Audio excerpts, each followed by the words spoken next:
Nigeria's next government will inherit several stiff challenges, and it is yet unclear whether abundant natural resources will translate into growth. We shall be looking at this video from the North Shore as President Muhammadu Buhari completes his second and last term in office. Whoever succeeds him will face multiple crises, a contested political system, inflation, high rates of youth unemployment, violent conflicts, terrorism, and also food insecurity. Given Nigeria's regional influence and booming population, the extent to which the next administration will be able to pave the way to growth, security, and stabilization will have far-reaching consequences for all of West Africa. We have made lots of videos on this particular channel. If you are new here, we encourage you to check the entire channel for you to see more exciting and educating content regards the global African perspective. Without any more delay, let's just dive straight into it. If you look at the Nigerian economy jumping from the zoning system, the current economy in Nigeria has a little bit of questions. The challenges of the Nigerian economy, the excessive size of the government, and its high maintenance cost and limited achievements are mirrored in the country's budget. Around 70% covers salaries and allowance, while only 30% is devoted to capital expenditure. For the past 11 years, 72% of the health sector budget has gone to salaries and running costs. If you look at the country of Nigeria, the Nigerian economy still depends on oil and is vulnerable to fluctuations in domestic productions and also global economic prices in terms of oil prices. It is also heavily dependent on state handout. Fuel subsidies in 2022 are expected to cost over 9.6 billion US dollars.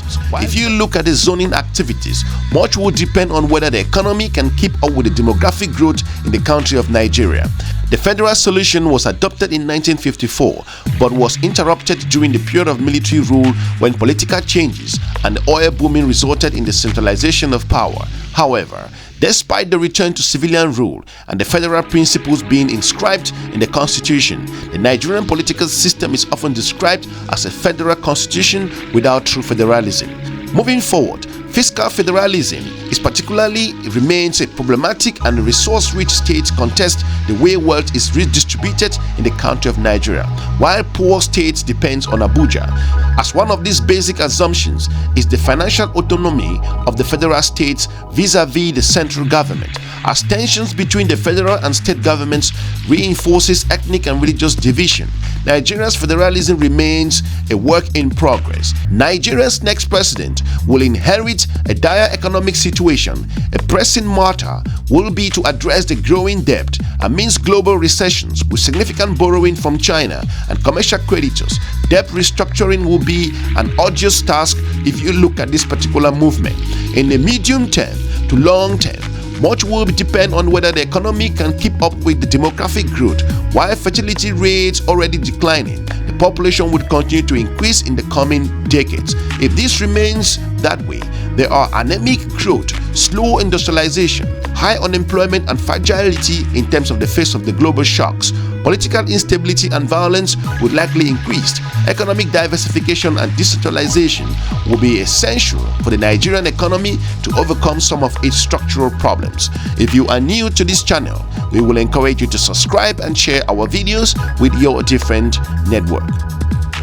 If you look at these different areas, a daunting challenge for the decision makers in the country of Nigeria, one that is unlikely to be solved in the coming decades. Will there be increased adequate conditions that foster growth and job creation? So far, the economic conditions keep pace with the demographic growth in Nigeria. This will not be easy so far, given the structural challenges. After 2 decades of robust growth, the economy is now stagnated at less than just 1% during the past 6 years. Economic growth has been suspended by a demographic expansion rate of over 2.6% in a year. If you consider the Nigerian strategic move in looking at the challenges that the country is facing, the end of the commodities boom, the COVID-19 pandemic, and the retreat in global trade and international integration have all harmed the Nigerian economy. But even taking those facts into account, the performance of the Buhari administration was far from impressive. If you look at different measurements and also research conducted by Afrobarometer and other research institutions within the region, the last 7 years has been characterized by command and control approaches to economic management based on excessive regulations, high level of public spending, import substitution, subsidies, and also welfare programs. Key indicators suggested that neo-Buharism has largely failed. Since 2015, both internal and external debt sustainability has also increased. In looking at the substantial increases, with the debt stock rising from just over 28 billion to just 72 billion at the moment, the unemployment rate quadrupled to 33%, making Nigeria one of the worst performers in terms of the world's economy.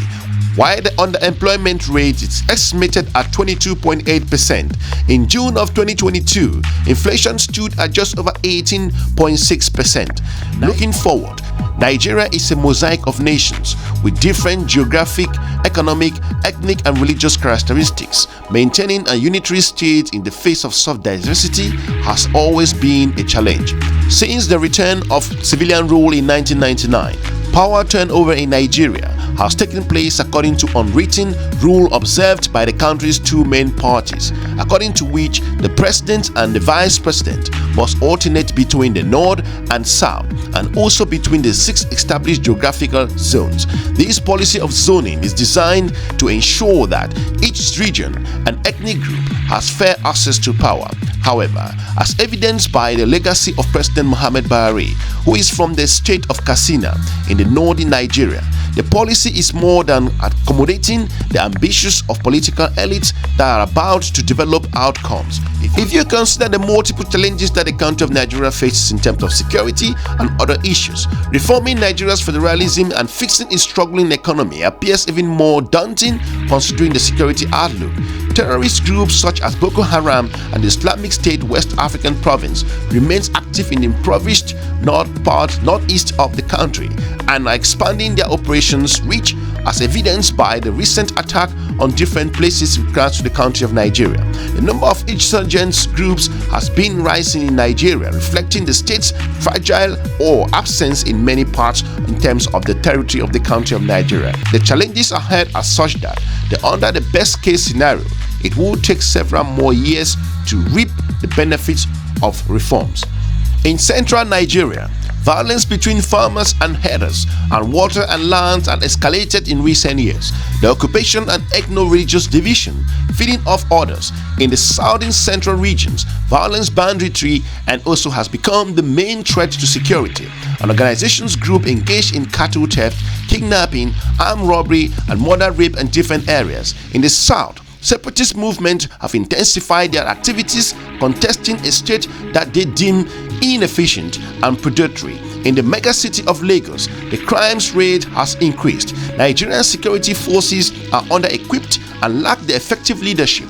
They are often accused of corruption and human rights abuses, making them ill-suited to address the challenges described in this particular episode. If you look at the different scenarios, considering moving back to Nigeria as a country that has transformed over the years, making some great stride in terms of its growth and development, the extent to which the next administration will fail or succeed in tackling each of those challenges matters well beyond Nigeria's. If the country remains trapped in a vicious cycle of poverty and violence, it will negatively affect the entire West African region. Moreover, a population expected to double in size and reach over 400 million by 2050, and 40% of Nigerians living below the poverty line. Nigeria is the most populous country in the world's most impoverished region. Even a modest reduction in poverty could make the country an example where a failure will make it a cautionary tale. The next president is expected to adopt a less centralized approach to the economy and more business-friendly policies. The challenges ahead are such that even under a best scenario, it will be several years to recap or also reap the benefits of reforms in the beautiful country of Nigeria. We want to thank you for watching. Hopefully we've informed you regards to the challenges and also the issues that the country of Nigeria should face at the moment, and looking at the country's perspectives in terms of its critical juncture in the country's history. We will be looking at how the 2023 will usher in regards to elections in Nigeria. We are wishing the Nigerian people luck in this particular strategic period in their history. We want to thank you for watching. If you are new here, we encourage you to check some of our informative videos on this YouTube channel. We are looking forward to meeting you soon in our next episode. Have a good day. Bye-bye.